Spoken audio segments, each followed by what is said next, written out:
ଆଜ୍ଞା ବହୁତ ସମୟର ପ୍ରତୀକ୍ଷା କଲି କିନ୍ତୁ କେହି ବି ଜଣେ ଆସିଲେନି ଅଭିଯୋଗ କରିବା ପାଇଁ ଯେ ପୁତ୍ର ସନ୍ତାନ ମୋର ଆଜି କିଏ ସେ ବାବା ଆସିବ କିଏ ତ ପ୍ରଭୁ ନାରାୟଣଙ୍କର ଭାଇନେ ତେଣୁ କେହି ବି ଜଣେ ଆସିଲେନି ପୁତ୍ର ସନ୍ତାନକୁ ନେବା ପାଇଁ ପରିଶେଷରେ ରାଜା ଏହି ସିଦ୍ଧାନ୍ତରେ ଉପନୀତ ହେଲେ ମନ୍ତ୍ରୀ ବହୁତ ସମୟର ଅପେକ୍ଷା ପରେ କେହି ବି ଜଣେ ଅଭିଯୋଗ କରିବା ପାଇଁ ଆସିଲେନି ଏ ପୁତ୍ରକୁ ମୋର ବୋଲି କହି ଆଚ୍ଛା ମୃଗୟାକୁ ଯିବା ସମୟରେ ରାଣୀ ଅନ୍ତପୁରରେ ରାଣୀଙ୍କ ସହିତ ସାକ୍ଷାତ ହେଇଥିଲା ଆପଣ ଆଉ ରାଣୀ ମତେ କଣ କହିଥିଲେ ଜାଣିଛ ସ୍ୱାମୀ ମୃଗୟାରୁ ଫେରିବା ସମୟରେ ମୋ ପାଇଁ ଗୋଟେ ଜୀବନ ଶିକାର ନେଇକି ଆସିବ ଇଏ ପୁତ୍ର ସନ୍ତାନ କେହି ନେଲେନି ତେଣୁ ମୁଁ ସ୍ଥିର କରିଛି ମୋ ରାଣୀ କଳାବତୀଙ୍କ ପରେ ପୁତ୍ରକୁ ସମର୍ପଣ କରିବି ରାଣୀ ଅନ୍ତପୁରରେ ପହଞ୍ଚିଗଲେ ରାଜା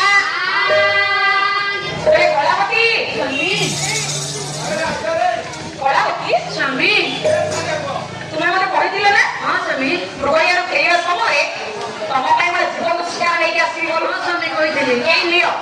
ସ୍ୱାମୀ ମୁଁ ଆପଣଙ୍କ ପାଖରେ ଅଳି କରିଥିଲି ଗୋଟେ ଜୀବନ୍ତ ଶିକାରଟିଏ ପାଇଁ ମୁଁ ତ ଦେଖୁଛି କଣ ଶିଶୁରେ ସ୍ୱାମୀ ଆରେ ମୃଗୟା ଯେତେବେଳେ ଜଙ୍ଗଲ ପଥରେ ପହଞ୍ଚିଲି ନା କିଏ ଶିଶୁ ସନ୍ତାନକୁ ଦେଖିଲି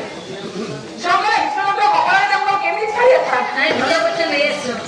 ଆଉ ଶିଶୁ ସନ୍ତାନକୁ ରାଜ୍ୟକୁ ନେଇ ଆସିଲି ରାଜ୍ୟ ସାରା ମଧ୍ୟ ରେଗରେ ଦେଇସାରିଛି ହେଲେ କେହି ବି ଜଣେ ଆସିଲେ ନାହିଁ ଏ ପୁତ୍ର ସନ୍ତାନ ନେବେ ବୋଲି ସ୍ୱାମୀ ତମେ କିଏ ମୁଁ ତାଙ୍କ ପିଲ ନାଇଁ ଇଏ ଜାଣି କଣ କଦଳୀ ବସିଥିଲେ ତମେ ପିଲା ବାହାରିଲ ସ୍ୱାମୀ ଶିଶୁ ସନ୍ତାନଟି ପାଇକରି ଆଣିଛନ୍ତି ଭଗବାନ ପାଇଁ ଆମ ପାଇଁ ଆଶୀର୍ବାଦ ଦେଖ ତମେ କଣ ଦୁଇ ଜଣ କଥାବାର୍ତ୍ତା ହେଇଛ ସେ ଅଧା ବାଟ ପର୍ଯ୍ୟନ୍ତ ସିଏ କହିବ ତାପରେ ତମେ କହିବ ଆମେ ଫିଲ୍ମ ଦେଖୁନାହାନ୍ତି ଇଏ ଛୋଟରୁ ବଡ ଦିଦି ହଉଛି 20 ବର୍ଷ ପରେ ଦୀର୍ଘ 20 ବର୍ଷ ପରେ ଠିକ ଅଛି ତମେ ଯାହା କରୁଛ କହିବ ସ୍ୱାମୀ ଏଇ ଶିଶୁ ସନ୍ତାନ ଖାଇବ କଣ ଗୋଟେ ମା ନିକଟରେ ଛୁଆଟା ଥିଲେ ତାର କିଛି ଖାଇବା ଅଭାବ ହୁଏନି ତେଣୁ ତମେ ମା ଅଛ ଖାଇବା ପିଇବାରେ କିଛି ଅଭାବ ମୁଁ କହୁଛି ସ୍ୱାମୀ ତାକୁ ଆଜିଠାରୁ ନାଲଫିନ୍ ଧରେଇଦବା ଅତି ସ୍ନେହ ସହିତ ଲାଳନ ପାଳନର ଦାୟିତ୍ୱ ନେଲେ ଆଜି ରାଣୀ ଅତି ସ୍ନେହର ସହିତ ପାଳନ ଲାଳନ କରିଛନ୍ତି ପୁତ୍ର ସୁନ୍ଦର ଦିନକୁ ଦିନ ବଢିଲା 21 ଦିବସରେ ନାମକରଣ କରିବା ପାଇଁ ବ୍ରାହ୍ମଣ ମାନଙ୍କୁ ଡାକି ଆଣିଲେ କହିଲେ ବ୍ରାହ୍ମଣ ଦେବତା ଗୋଟି ଗାଡ଼ି ଲଗ୍ନ ଦେଖି ତନ୍ତୀପୁତ୍ରୀ ବିଚାର କରି ପୁତ୍ର ନାମକରଣ କରୁ ଯଥା ଶୀଘ୍ର ହଉ ଗୋଟେ ଫୁଲ କହିଲୁ ପାଣି ଏଟା ମନ୍ଦାର ଗୋଟେ ଫଳ କହିଲୁ ଯାରେ ରଘୁଆ ନଡ଼ିଆ ଗୋଟେ ମାଙ୍କ ନାଁ କହ ମଙ୍ଗଳା ନାଇଁ ଠିକ କହିଲା ହେଇଗଲା ଜଗନ୍ନାଥ କହିଲାନି ଆଉ ଗୋଟେ ନଈ କହ ହେଇଗଲା ତ ଠିକ ନାମକରଣ କରନ୍ତୁ ଯଥା ଶୀଘ୍ର ସାଙ୍ଗେ ସାଙ୍ଗେ ହେଇଗଲା ଏଇ ଜମା ଛାଡ଼ିବେନି ଆଜ୍ଞା ଯୋଉଠି ଯାହା କହିବା କଥା ତାକୁ କହିବେ ହେଇଗଲା ନା ସବୁ ହେଇଗଲା ଶୁଣିବେ ଗୁଡ଼ିକ ଜନ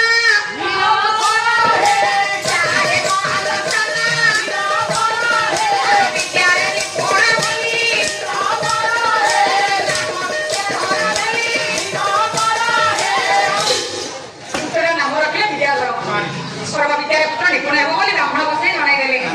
ପୁତ୍ର ଦିନକୁ ଦିନ ବଢିଗଲା 4 ବର୍ଷ 4 ମାସ 4 ଦିନରେ ପହଞ୍ଚିଲା ସମସ୍ତ ବିଦ୍ୟା ଶିକ୍ଷା କରିଲା ଚାହୁଁ ଚାହୁଁ ପୁତ୍ର ବଢିଲା ଇଏ ଯୁବକ ଅବସ୍ଥାରେ ପହଞ୍ଚିଲା ଯେତେବେଳେ ପୁତ୍ର ଯୁବକ ହେଇଗଲା କିନ୍ତୁ ଆଜ୍ଞା ରାଣୀ ଏ ପୁତ୍ରଟିକୁ ପାଇଲେ ସିନା ନାରାୟଣଙ୍କର ପୂଜାକୁ ଭୁଲିଗଲେ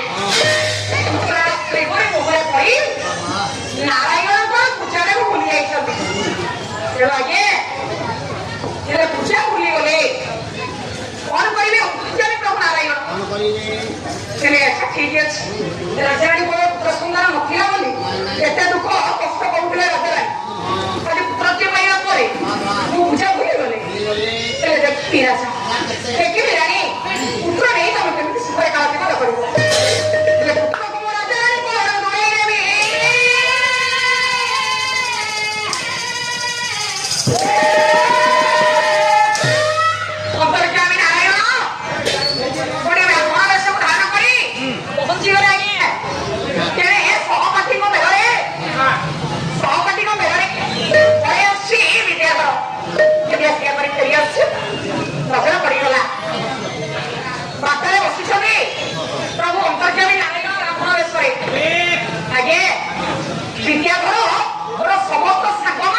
ଲକ୍ଷ୍ମୀଙ୍କର ସାରେ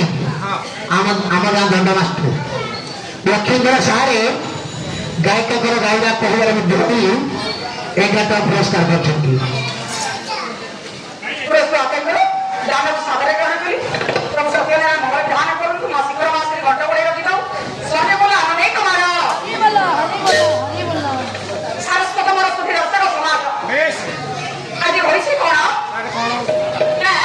ବିଦ୍ୟାଧର ବ୍ରାହ୍ମଣଙ୍କ ପାଦ ତଳେ ଭକ୍ତିକୁ ପ୍ରଣାମ ଟିକେ ଜଣାଇ ଦେଇଛି।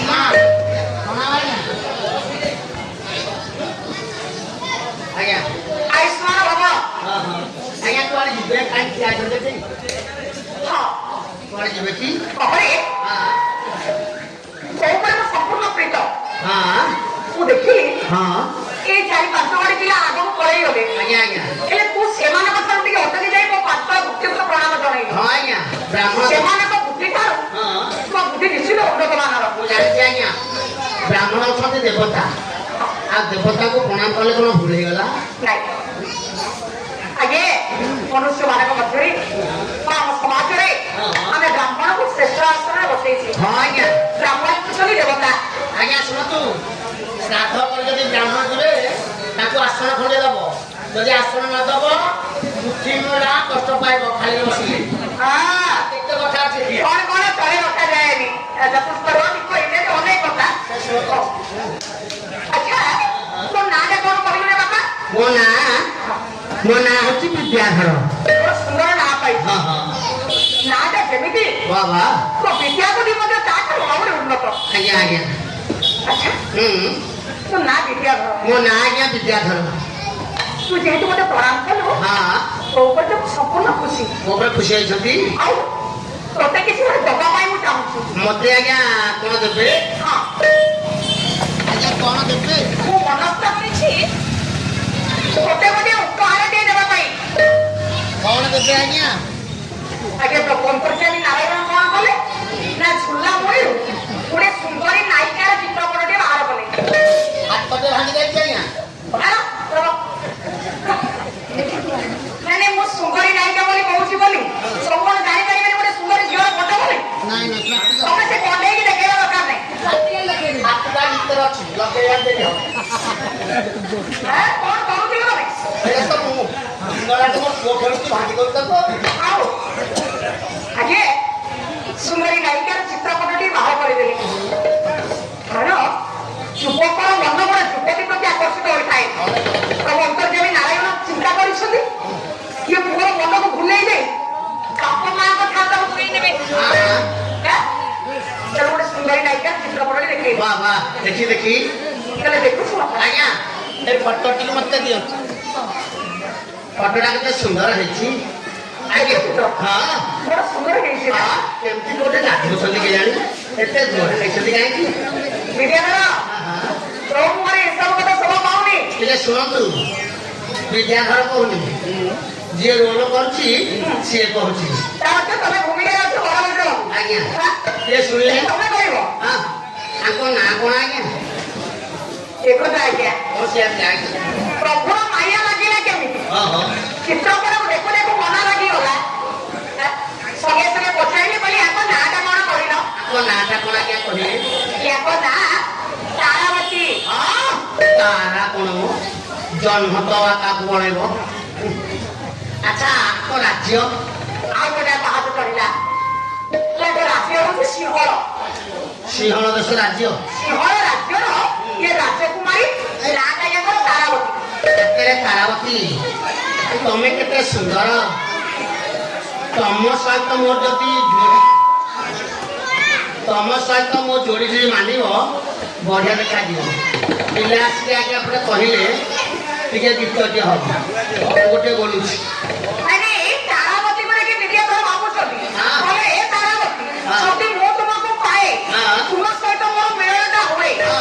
ତମ ମୋର ଯୋଡ଼ିଟା କେମିତି ହବ? ନିର୍ମଳ କବି ଲେଖିଲେ ନିର୍ମଳ